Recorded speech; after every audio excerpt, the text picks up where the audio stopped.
आज का जो लेक्चर है वो है Chaucer as representative of his as.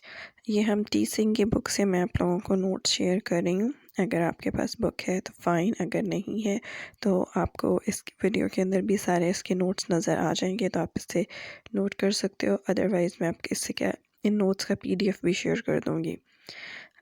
इसके अंदर एक क्वेश्चन एक्सप्लेन किया हुआ है। Chaucer stands in much the same relation to the life of his time as the Pope does to the earlier phase of 18th century and Tennyson to the Victorian era. Discuss. अब इस question का मतलब है कि जिस तरह pope का relation था 18th सेंचुरी से, जिसके अंदर वो रहता था या मतलब जिसमें वो ज़िंदा रहा है, बिल्कुल इसी तरह टेनिसन का रिलेशनशिप था विक्टोरियन एरा से। तो चौसर का भी अपनी एज के साथ इसी तरह ही रिलेशन था। इसको अदर वर्ड्स में कहेंगे, चौसर अपनी एज को रिप्रेजेंट करता था। तो उसमें से जो चीज़ें मैच होती हैं उसकी एज की और उसकी वर्क की, तो वो आप एक्सप्लेन करें। फर्दर ऑन इसके अंदर एक और क्वेश्चन है। His bracket में Chaucer's work reflect his century not in fragments but completely.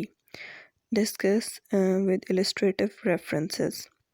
इसके अंदर आपने ये एक्सप्लेन करना है, मतलब पहले तो हम इसकी कोटेशन को डिस्कस करेंगे। उसमें है कि जो चौसर का काम है वो पार्ट्स के अंदर नहीं बट कम्प्लीटली उसकी एज को रिप्रेजेंट करता है। देन एक और क्वेश्चन है, Chaucer's work reflects his century not in fragments but completely. His truthful picture of his age and country contains a truth which is of all times and all countries. इस quotation को अगर हम देखते हैं तो इसमें हमें पता चलता है कि जो चौसर का काम है वो उसकी एज को पार्ट्स में नहीं कम्प्लीटली रिप्रेजेंट करता है, और जिस तरह उसने ट्रूथफुली अपनी एज को अपने वर्क के अंदर शो किया है कि वो एक स्पेसिफिक टाइम को नहीं बल्कि ऑल टाइम्स और कंट्रीज़ के लिए है।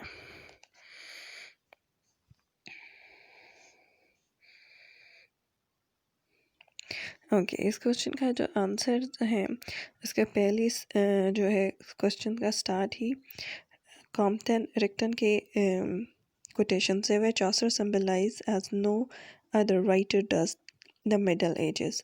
यहाँ से हमें पता चल रहा है कि चौसर ने अपने टाइम को, मिडल एजेस को जिस तरह रिप्रेजेंट किया, किसी और राइटर ने अपने टाइम को इस तरह रिप्रेजेंट नहीं किया, मतलब बहुत अच्छे से एक्सप्लेन किया है। He stands in much the same relation to the life of his time as Pope does to the earlier phase of the 18th century and Tennyson to the Victorian era, and his place in 18th century is even more important than theirs. तो इसका मतलब ये है कि pope ने जिस तरह अपने टाइम को रिप्रेजेंट किया था, मतलब 18th सेंचुरी को, और टेनिसन ने विक्टोरियन एरा को, बिल्कुल इसी तरह चौसर ने अपने टाइम पीरियड को रिप्रेजेंट किया था, बल्कि इवन उनसे ज़्यादा अच्छे तरीके से। ओके, देन हमारा पोर्शन आता है importance of Chaucer. He lived in no ivory tower of his own. वो अपने आइवरी मीन्स कीमती से टावर बिल्डिंग कैसल के अंदर नहीं रहता था। ही saw much of his life. उसने ज़िंदगी को करीब से देखा था। He was well acquainted with all classes and condition of man. वो सब क्लासेस को जानता था लोगों की, और उनको कंडीशंस को भी समझता था। ही ऑल्सो ट्रेवल अब्रॉड, और उसने बाहर भी ट्रैवल किया था। All this trained him for a poet of man as he represented eventually in Canterbury Tales. इन सब चीज़ों ने जैसे उसने ट्रैवल किया, सब लोगों को जानता था, और वो मतलब उसने अपने कैसल के अंदर नहीं बल्कि पब्लिक के अंदर रहा था। उस इन सब चीज़ों ने उसको ट्रेन किया था, जो उसको टाइटल मिला था अ poet of man.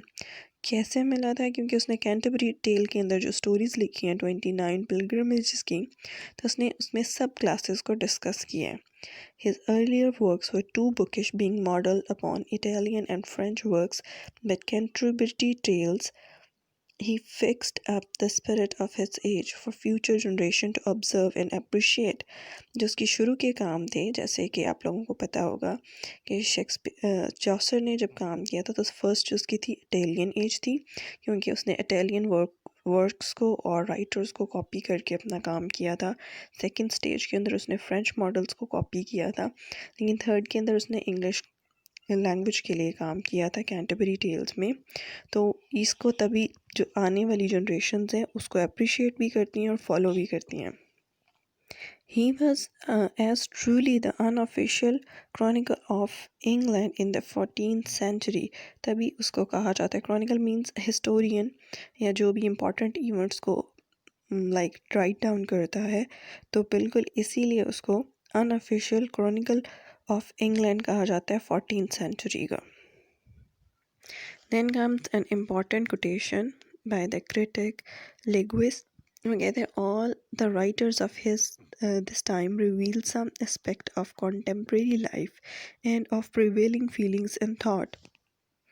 And the author of Pearl shows us the mystic of refined minds, Langland, the anger which was threatening, the abuse of governments and the vices of clergy, Wycliffe, the order of the religion reform, which already might amount the Protestantism, grow where the fear arose in the wealthier class by the peasant rise, Barbarous, the break between the literature of Scotland and England, the evidence of patriot Scottish poetry, each led his own plan and dominant on the whole narrow passion, a character which was local and his time. His Chaucer's work reflect his century not in fragments but completely। तो यहाँ से हमें पता चल रहा है कि इसकी जितने भी कॉन्टेम्प्रेरी राइटर्स थे 14th सेंचुरी के, उनके डिफरेंट लाइक एम्स थे राइटिंग के।